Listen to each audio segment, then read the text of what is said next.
Hi, beautiful human. I'm Zach. That's Dan. And today we welcome to the studio for the first time ever an Ivor Novello and Brit award-winning billion-streaming British artist whose piano-driven music genuinely tugs at the heartstrings. He's back with his 7th studio album, A Wonderful Life. Say hello to Tom Odell, everybody. Hey, how you doing? Hey.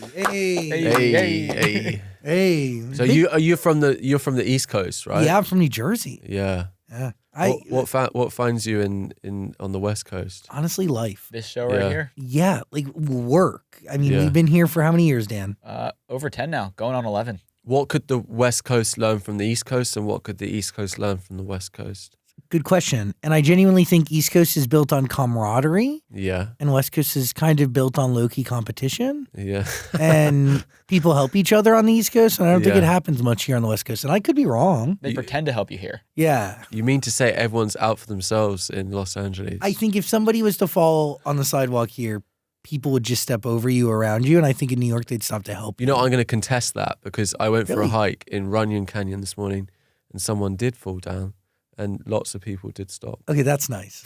That's nice. Okay, so a literal fall. There was a literal. Actually, I think she passed out, and they had to get an ambulance up, and it was all quite distressing. But by the way, we have an album to talk about. I do want to talk about the Billie Eilish tour, but you bring up something interesting with money, and I do find it fascinating with you. Is you are an independent artist. I am an independent artist. Yeah, and you have a lot of streams, brother. Well, not all of them have been amassed independently. Can we talk about the ones that have and that have not? Sadly for me, the ones that are highest were amassed with the imprint, the corporate vampires, Sony Music. But which you're talking about the Lily Allen imprint, right? Well, no, Lily. To be fair, Lily takes a very small bite out of it, but Sony take the most. Was that experience what you thought it was going to be? What, working with Sony? Yeah, I mean, to be fair, you're working with an imprint, right? It's Lily's label. Yeah, but she abandoned it quite quickly. Yeah, like a year or two later. Yeah, she was only around for a year, but she was an amazing help to me. She's one of the greatest artists of all time. I really think she is. I talk to Lily quite a lot still, and she sent me her music the other day, new music. I hear it's going around. Yeah, it's amazing. I listen to her old stuff almost every day of my life. Thinking about her what she's gonna give to the world soon. I heard a little bit of it. Somebody played it for me in an alleyway in LA. Very Los Angeles story. And it's exactly what you need out of Lily Allen. Yeah, she's phenomenal. Unlike anything on this earth. One of the best lyricists, I think, around.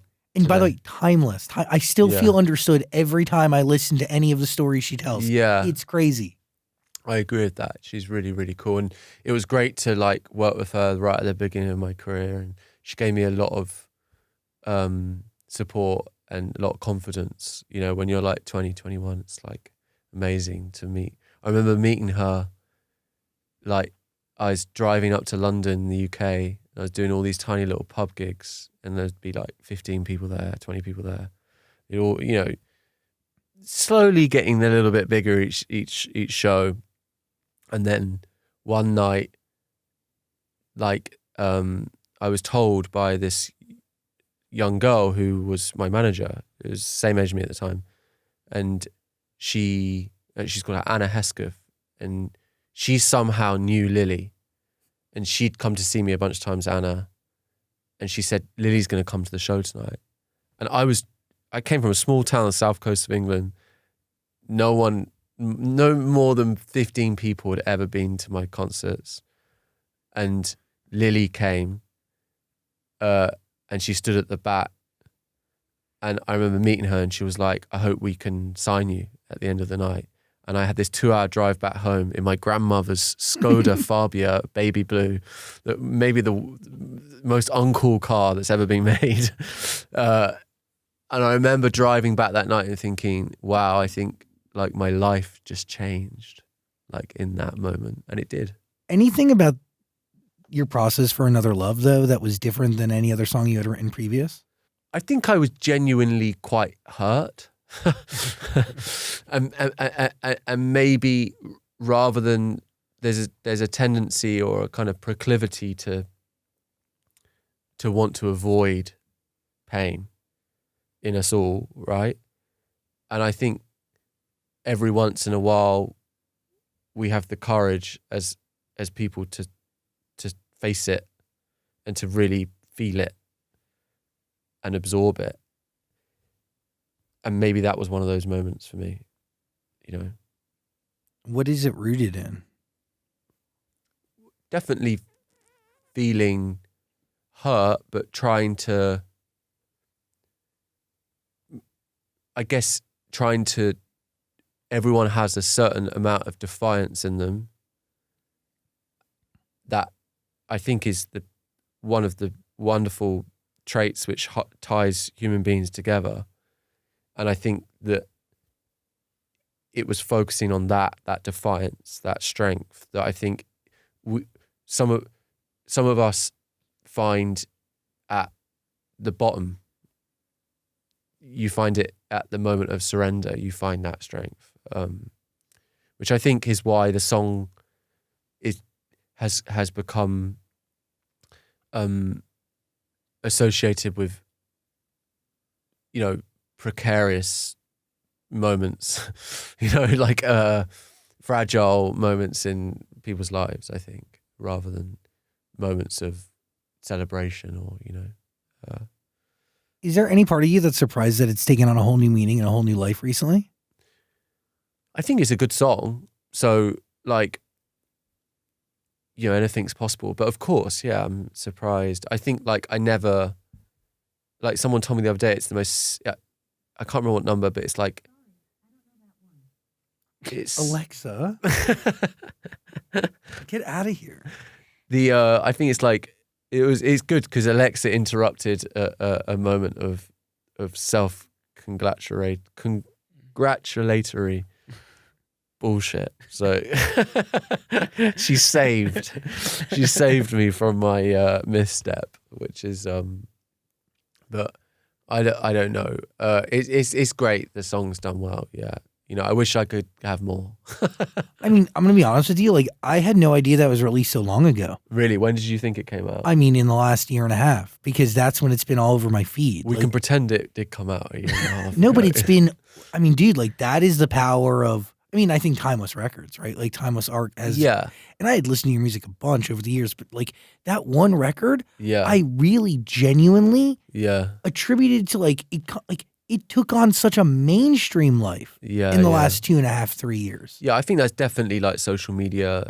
It fit quite comfortably on that platform. I think without social media, it would have struggled. But yeah, I mean, it's a weird song. I remember like 12 years ago when it came out, constantly being told that, like, because it never really was big in America, right? And I remember coming here and touring, and you'd sort of visit the radio stations and stuff. And back then, like 12 years ago, it was much, you know, if you didn't get play on the radio, it wasn't really any other way of getting yourself heard. It was it. That was it. But it could change your life. And at the time of this record coming out, like, it was a very unique time for like Hot AC radio and like. Yeah, and I just remember constantly being told that, like, we love the song, but like it's either not a guitar record, it's not like straight up like Odell, Lewis Capaldi, sad ballad.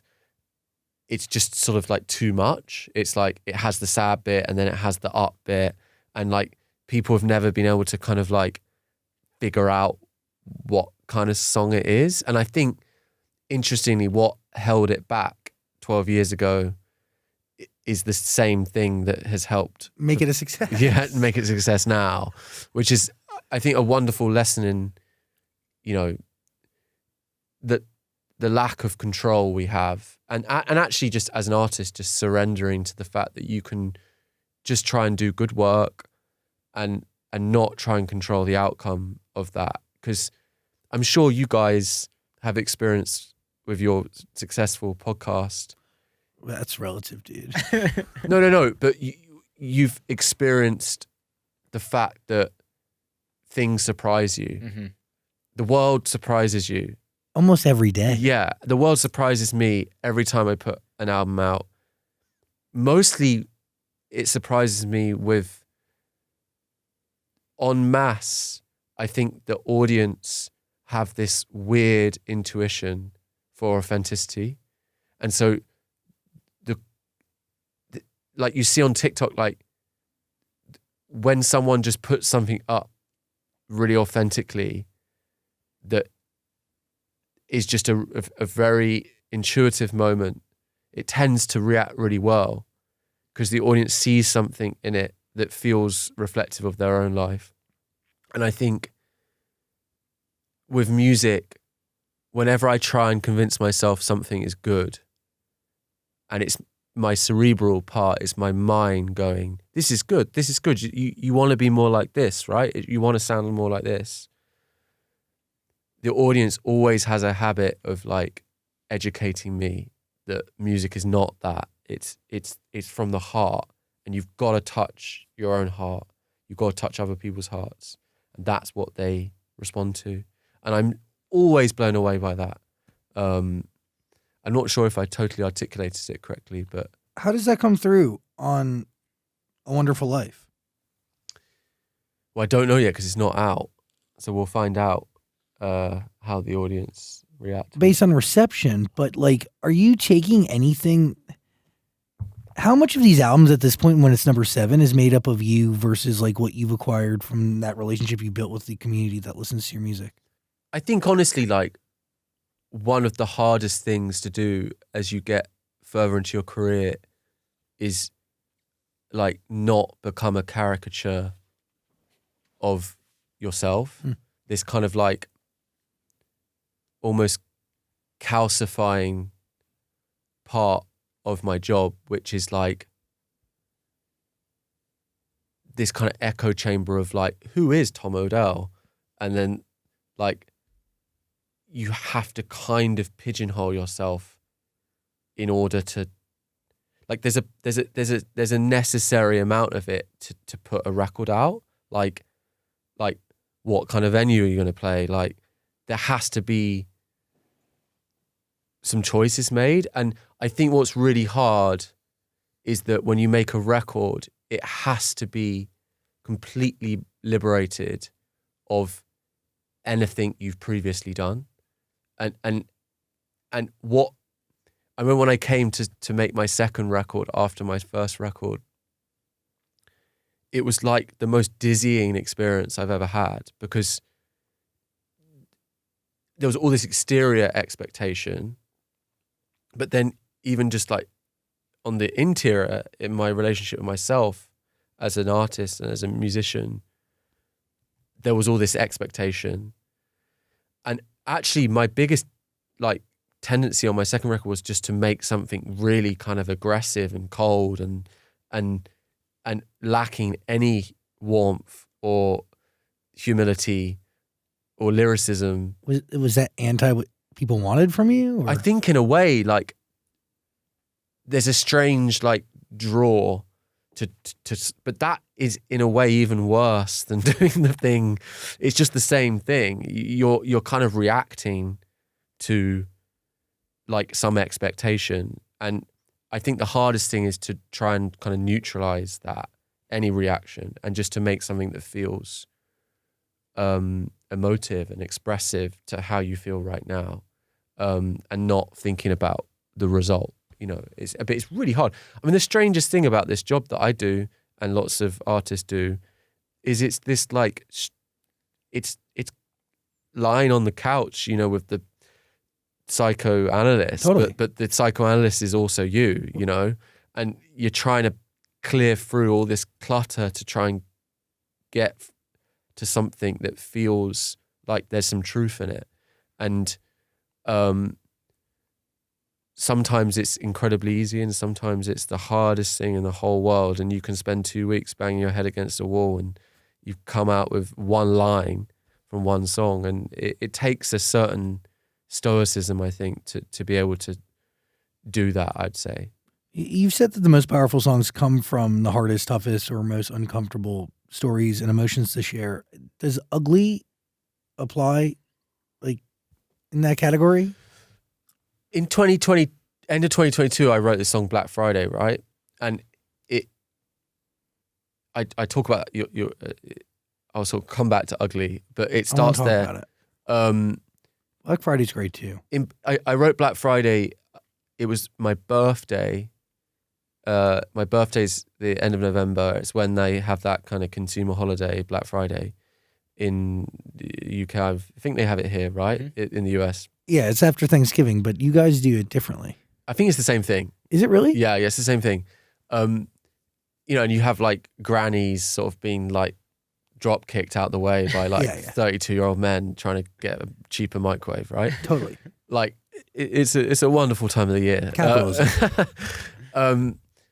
But I was feeling, I've had struggles with my head over the years, like that have gone up and down, and like a lot of people, like it's gone through waves where it's been really bad, and I've been a bit like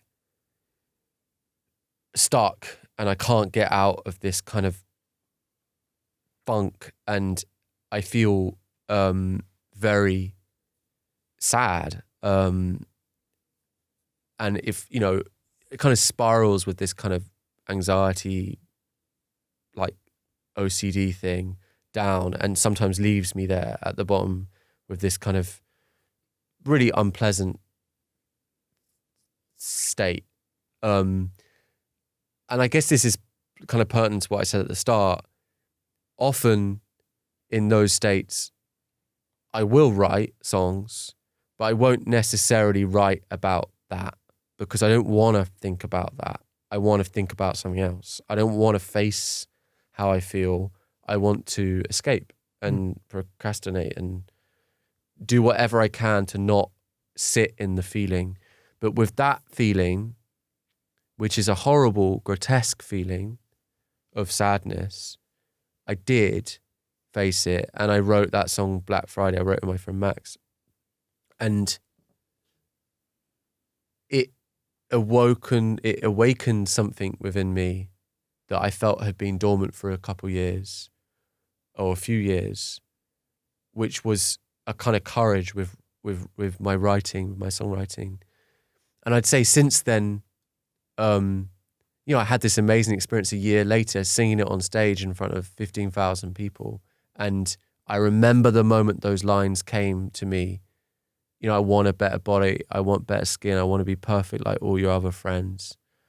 And I remember singing those lines on stage a year later and remembering how I felt when the words came in a horrible state. And then I feel this immense amount of connectivity on stage, all these people singing it back to me. So what I'm trying to say is it inspired me to face that more. And I would say Ugly, this new song. Definitely connected to it, right? Yeah, it was definitely, I wanted to explore this sense of my relationship with my self-perception. I think I think people at my shows, when I sing Ugly, I've sung it a lot, and I say, I wish that I was beautiful. And then people in the audience, they go, you are. And it's really touching and it's really empathetic. But actually the song is not really so much about me thinking about my appearance. It's more about how the world we live in, like, it demands this kind of aestheticism from us, which perpetuates a kind of shame when we look inward and we don't find it. When people are nice to me and say nice things, often I'll feel the worst about myself because I'll feel that I can't and I am not good enough. And I don't know, it's interesting. I also think, like, with that song Ugly and with a Black Friday in a way, there's this really interesting thing that happens when you begin to sort of sing those words, like because I'm ugly, you know, you don't love me. I mean, dude, you don't want to touch me, you don't want to fuck me because I'm ugly. It becomes this kind of like protest to the world we're living in, which is so obsessed with like exterior beauty and so Yeah. unfairly kind of rewards this particular type of look, and then everyone that doesn't have that look has to pay the price for this sort of like strange decision that culturally we've made. And so I don't know, I think it's really interesting topic, and it's been a joy to write about. Can't we just go home now? I've been staring at screens. My eyes are aching, losing my faith in this world we are making. I mean, a lot of it's like very representative of the now. Very dark. It's pretty dark. It's real, but I mean, but by the way, the album title is positive, but some of the lyrics, a lot of lyrics, I mean, yeah, they tell another story. It's interesting. I'm really proud of those lines. They're like, it's funny you say those 4 lines. Like probably my 4 favorite lines on the album. Like, I've been staring at screens, my eyes are aching, losing my faith in this world we're making. Like the we're there is really significant to me. Like the world we're making. Like not the world you're making, the world we're making. Like, and the accountability for the fact that we all are making this world. Totally. And I think sometimes that felt very like powerful for me to sing, because I think often I like to project the problems onto other people. There's an amazing bit from Billie Eilish on her song TV, where she talks about the world, movie stars on trial. The internet's gone wild for movie stars on trial while they're overturning Roe v. Wade. And then at the end, and she lists all these things. And at the end she says, maybe I'm the problem. And I whenever she sings that, I get this like goosebumps, because I think it's an amazingly powerful thought, that which definitely, I think there needs, we're all aware of the people doing problematic things in the world, but I think one of the most powerful things to do is to look within and see that we all carry this good and bad within us, and this beauty and this ugliness and this light and this dark. And I think I think that's probably what the album is most inspired by, is it's a celebration of human fragility and human imperfection in a way. Is it's okay to not be okay. You know, it's okay to not be this perfect human being. Can we talk about your relationship real quick with Billie and Finn? Yeah. You really inspired Finneas to start his solo stuff and get out there, which I had really no idea. That's what he said. I mean, I would believe it. Yeah, I don't, you know, I don't want to be on the podcast telling that story, like for self-promotion, but It's fine. like, that's what he said. I went to see him in Manchester. He's so gifted. I mean, it's dumb. you don't want to get me on Billie and Finneas because you won't get me to shut up again. Like, I think they are such extraordinary songwriters, and honestly, like our generation's like Lennon, McCartney. I really believe that. So real. Yeah, like No, that gave me goosebumps. yeah, I think the creativity in her music and the music they've created together is extraordinary, and it's a real, I genuinely mean this, like being on tour with them is one of the great privileges of my whole musical career, because I felt so honored to be there every night. And Finneas, just before the tour, my wife and I, we went to watch Finneas in Manchester in the UK. And it was just like last minute. We were actually driving to my mate's birthday in somewhere near. and we stopped in and watched the show. I think we told them like an hour before or something we were coming, and I was just about to go for a wee. It was like the middle of the gig, and I heard him say my name, and then he told this whole story how in 2016 I was playing at the Hollywood Forever Cemetery. Where he would end up performing, and I'm pretty sure that was like one of his first shows. I think it was. Yeah. And he came to see my show, and he came backstage afterwards and met me. And he said that it was the gig that inspired him to start his solo career. And yeah, it's an amazing story. And I remember the most amazing thing about it made me very emotional when he said this, because I remember that gig and I remember really not enjoying that show and really not feeling like the audience got it, anyone there enjoyed it. And it's an amazing moment of realizing that our experience is sometimes so far from the truth. Totally. And just being there, showing up, doing it, you don't know what, influence you might be having on somebody. And it really is it as a performer, it's a wonderful lesson which I'll never forget in just always having faith in just, you might have just made one person enjoy it. And it's a lovely full circle moment to fast forward to 2025 when I'm then on tour with Billie and spending time with Finneas and around these people who inspire me to keep making music and to be around people that I am so in awe of is just like the most amazing feeling. It gives me purpose and hasn't always been like that, like sometimes I felt in my career like I've been very out of place, like people didn't understand what I was trying to do, or like I didn't feel like a kindred spirit with people, and so it's amazing now. What do you kind of attribute to that? Because it is, I was just thinking, like, it is crazy. Like, I really didn't start really listening to your music 3.5, 4 years ago. Yeah. Like, I was a very late bloomer, but I do think it's an American thing. I don't think it is.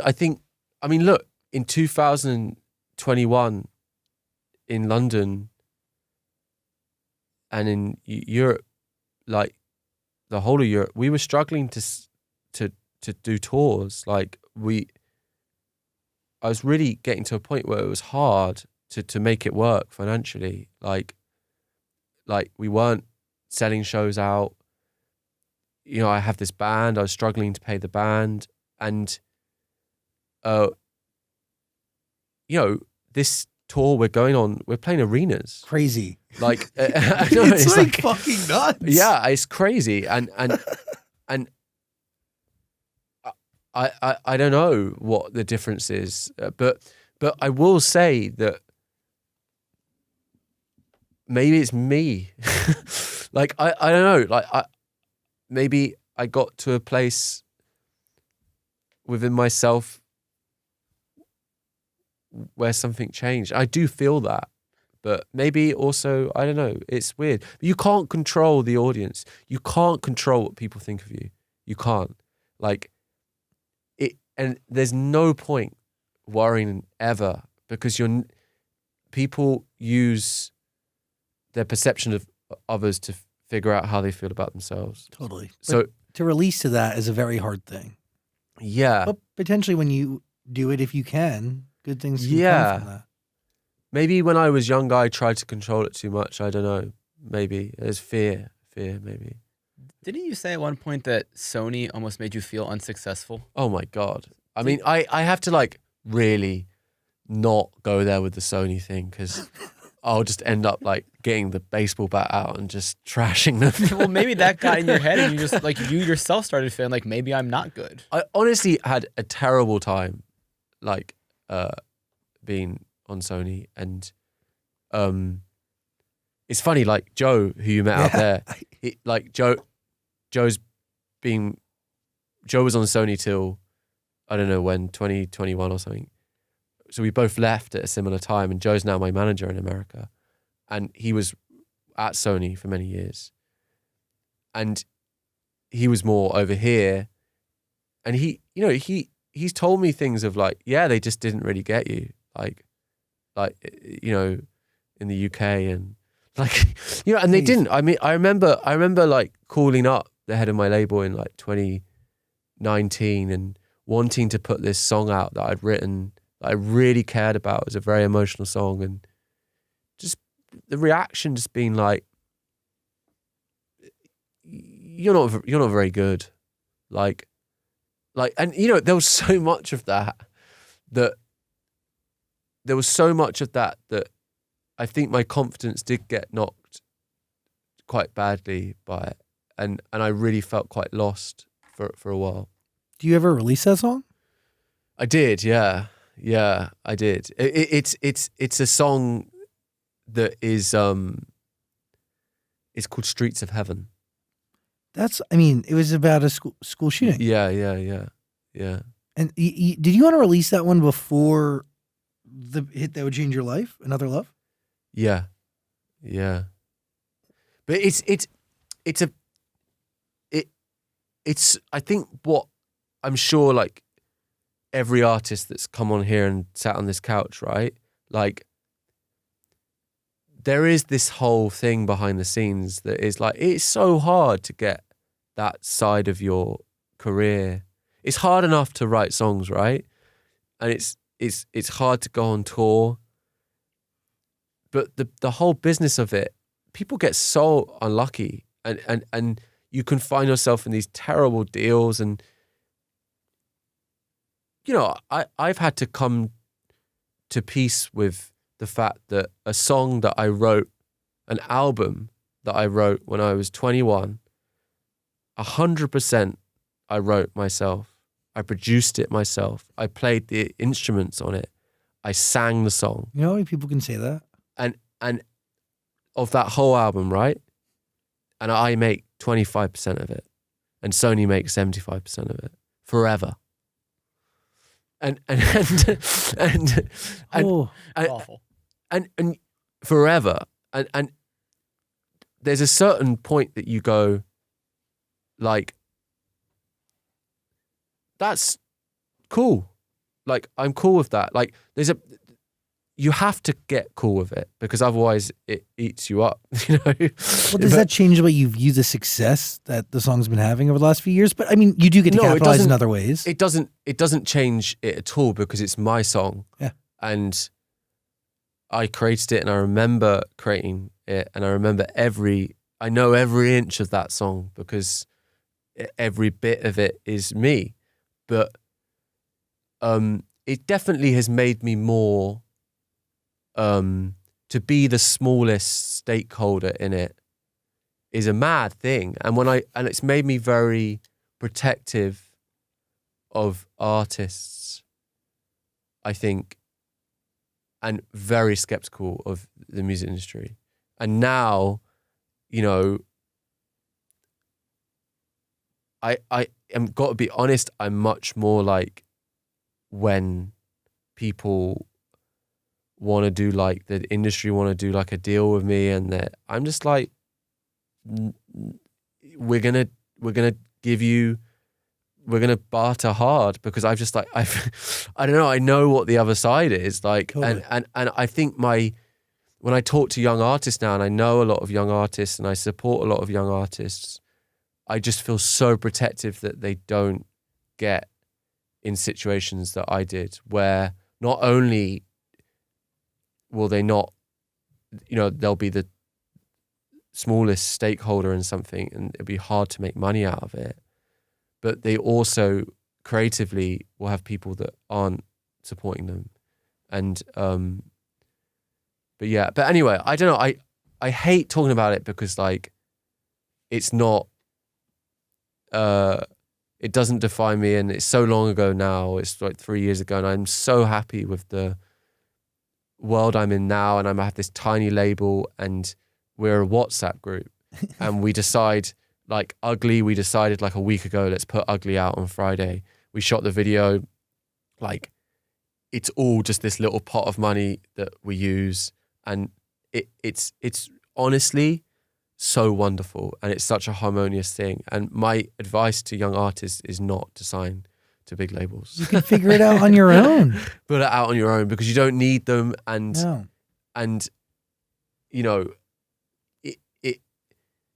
it's just kind of distracting, that stuff. But yeah, All the pieces you think you need, you can acquire as you go, and it's exactly, yeah, it's a different game. It's not what people think it is. exactly. Don't Let Me Go. You sing Maybe We're Sick in our bones. You smile and look down at your phone.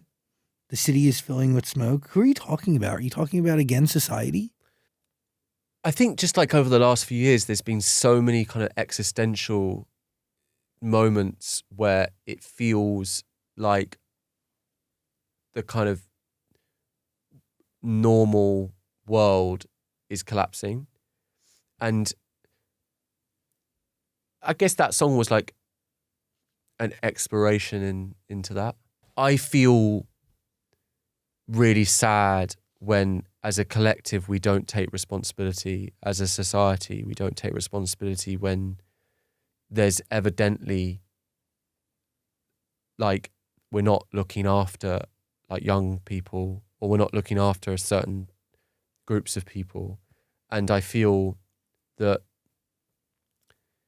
when we look at like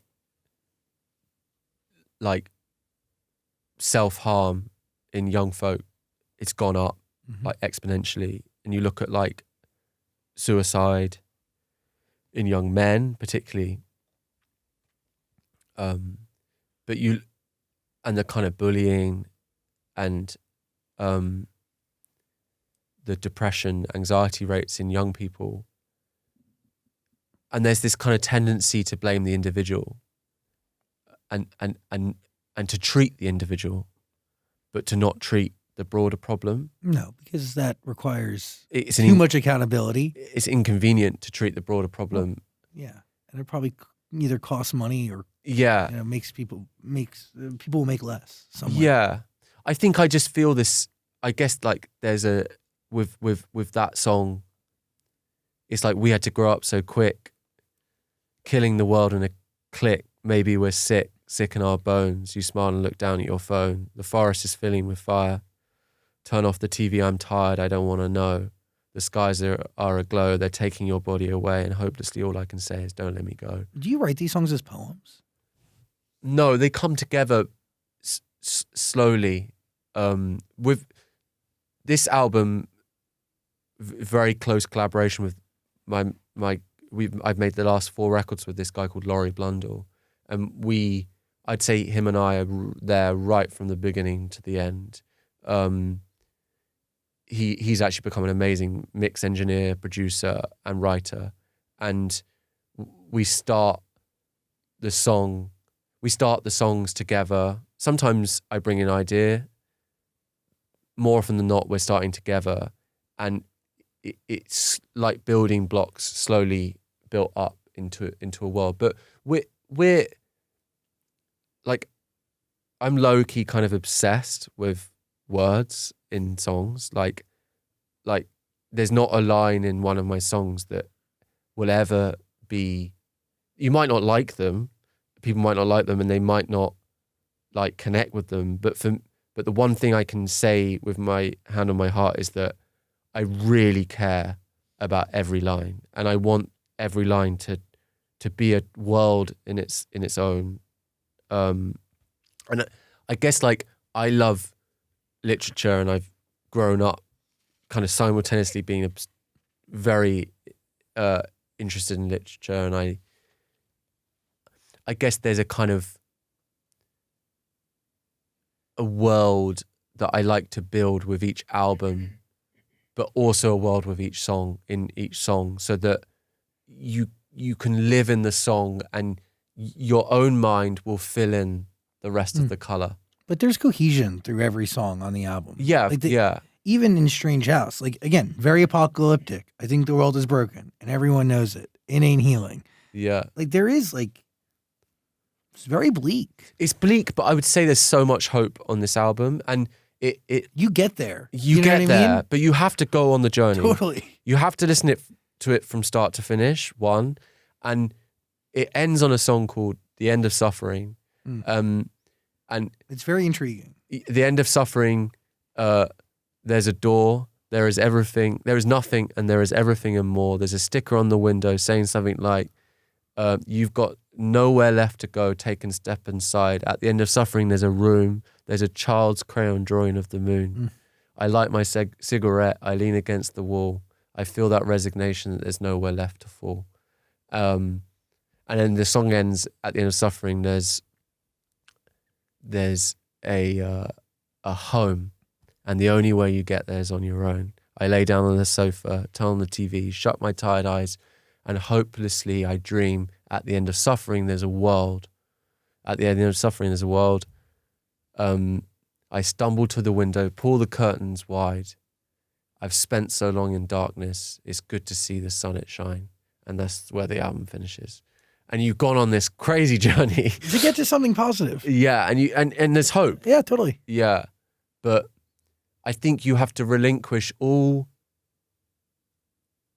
expectation, and there's a resignation and a surrender that is found on the record. But, honestly, like, I get a little navel gazing here, but like, honestly, my vibe is like, I've had this amazing privilege over the last 3 or 4 years to document like this imaginary world, but also my own world, which I think has had a sense of like recovery to it from what, like, I was in a very bad place at one point a few years ago, and I've tried lots of different things, and I've by no means solved anything. And I still have bad times and bad days, like everybody. But I think I've had this amazing privilege to be able to have the space to be able to write songs whilst I've been on this journey. And for me, A Wonderful Life does feel like it completes a 3-album journey, which started with Best Day of My Life, and then Black Friday, and then A Wonderful Life. And I think that I'm really proud of that journey, and it doesn't find conclusion, but it does, I think, find the most amount of hope and light that my music has found, even though there are bleak moments in it. It's a beautiful album. Thank you very much. Yeah. You should listen to it. It's all on Amazon Music. A Wonderful Life. Thank you. Link below. Best Day of My Life is a great song too. I wanted to ask, does the meaning of that song change after you get married? Because you released it before you were married. What, Best Day of My Life? Yeah. Best Day of My Life is not really about marriage. Best Day of My Life, but I see what you're saying. You're saying your wedding day is meant to be your best day of my life. Yeah. I would actually say that my wedding day was the best day of my life, but not but, and. And I would say, but the song is, so that song was written and it was originally titled Worst Day of My Life. And it was about a horrible day I had and I thought it was interesting to explore the idea of changing worst to best and how that reframed these kind of hyperbolous statements. So it was an interesting exploration. But yeah, I'm really proud of that song, Best Day of My Life. I really like it. It's kind of weird. It's weird, the feeling it gives me. I don't really know. It makes me, we did this whole, I found this line drawer, this animator called Mansion Lo, a Chinese artist. And I found her work online and she ended up making this entire animation for that album, which you should check out on YouTube. It's really cool. We created this character who I forget the name of now, which is terrible. We created this character who's kind of quite androgynous character. It wasn't male or female. I wanted the character to represent sort of everybody and nobody. And this character goes on these various kind of situations with the animation, and it was such an exciting project to make that album and then to work with Mansion on those animations, because I feel like they have a totally unique feeling to them that's very kind of full of like apathy, which is a weird thing to apply to music, but like I'm really proud of that album. I think it's the album I'm most proud of making, Best of Really? Life. Yeah, because it was such a weird time, and it's so minimal, that album, and it was hard to make, and that was when I just left Sony as well. And I really felt like I was in a precarious situation. I didn't know if this was going to be the last album I ever made. So that was it was a weird thing. I listened to one of a live version of that album. Yeah. It's fantastic. Yeah, it was like quite celebratory, isn't Yes. it? Yeah, because I had this choir. Yeah, it's interesting that you've really checked out the work. I really appreciate that. We're not going to invite you here and not do some research. That'd be pretty fucked. No, but genuinely, I've been listening to you for years. But I feel stupid that I didn't check in so many years ago. It's fine. I mean, like, I'm like really a late It's fine. bloomer I'm like a part of the American wave that is 10 years off. It's kind of fucked a little. It's a joy to be here now, and I'm having so much fun spending time in America. Like, it's different, right? I just love it. Like What should LA learn from London, and what should London learn from LA? very different cities. Oh, I can't even compare the two. Maybe the only thing that's the same is their size. Like, London's huge, LA's huge. Yeah, but even if you put like London over LA, it wouldn't be nearly as big as LA. No, LA is huge, It's isn't like it? yeah, stupid. The way I put it in perspective is like just in like LA County and like the OC, there's as many people that exist here that exist in Australia. I mean, it's Like nuts. the whole country. That is nuts. The most amazing thing That's Europe. in this country is like talking to people.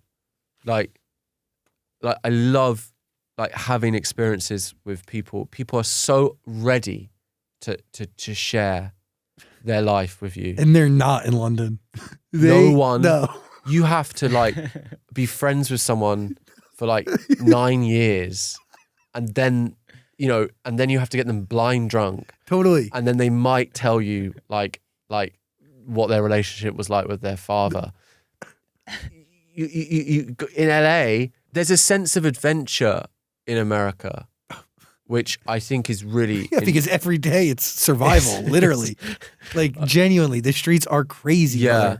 brother. But I would say, and maybe we're going to get into some slightly territory that we shouldn't, but like the thing I would say is like America around the world, right? It dominates the news. For negative reasons. Well, yeah, but not always. But like it just has this like juggernaut, like news thing, right? It wipes out. It's really dominant on the news. But what I think is really amazing about being here is it breaks that.